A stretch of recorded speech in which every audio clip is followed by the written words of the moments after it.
We're joined by senior military analyst, retired Air Force Colonel Cedric Leitner. Good to have you with us, Colonel. I want to get your thoughts, Colonel, on this long-running feud between Prigozhin and the Defence Minister Shoigu. It's clear from this posturing, if we can call it that Prigozhin thinks he can run this war better. But given Russia's reliance on Wagner, who do you think is coming out on top here? And where does this end for Prigozhin? What is his aim?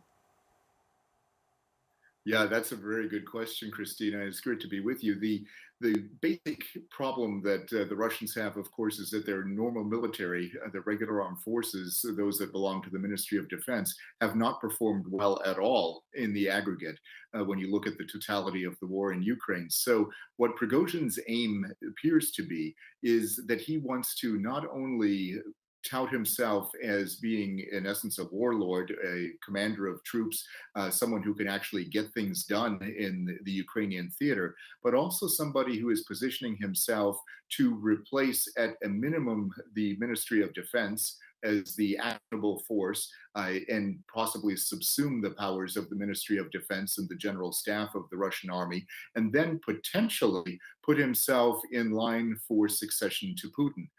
So this is one of those situations where you have a very ambitious person who has to tread very carefully in a very clearly dangerous world of intrigue within the Russian political hierarchy. But then at the other end of the spectrum, he also has to prove himself to be a man of action and a man who can get things done. And this is precisely the role that he is seeking for himself. Whether or not he succeeds, of course, is a completely different question. But that seems to be where Prigozhin is going. Yeah, second in line to Putin is quite an aim, and one wonders how Putin is viewing this. To the battle for Bakhmut, Colonel, we heard President Zelensky, of course, recommitting to continue that fight for Bakhmut. How probable is it that Ukraine are publicly committing to continue the fight while privately accepting that they're going to have to withdraw quite soon, and in fact are even making plans for that right now? Yeah, so that always it presents a problem, when the public is watching something like this, they hear the public announcements and, the idea that, we're going to make our stand, the slogan in Ukraine being Bakhmut still stands. That is a bit of a dangerous situation politically and from a morale standpoint as well.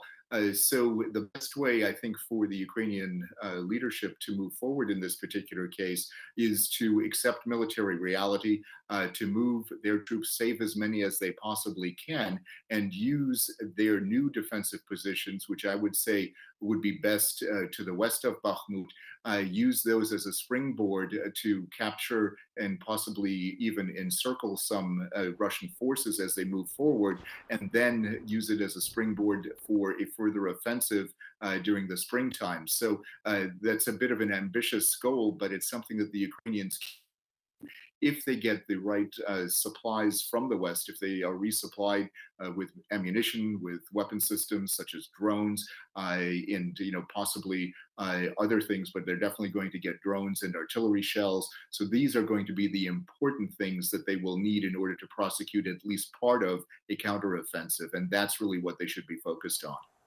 And on your point, Colonel, on the counteroffensives to come, we know that the losses suffered by Russia have been immense on the battlefield. NATO saying that it has been 5 times that of Ukrainian soldiers.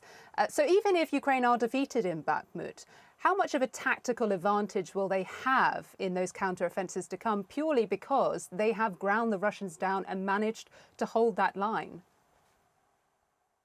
Yeah, I think it is a major advantage. Now, the one thing that we have to keep in mind as a bit of a caveat is that the Russian personnel strength is much higher than the Ukrainian.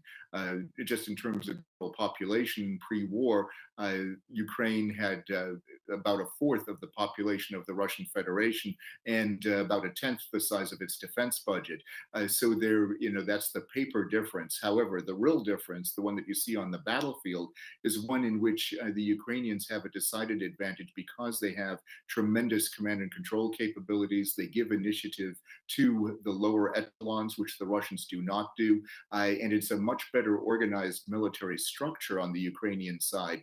So the Ukrainians can use what happened in Bakhmut, as they've actually publicly said, as a way to have ground down a lot of the Russian forces.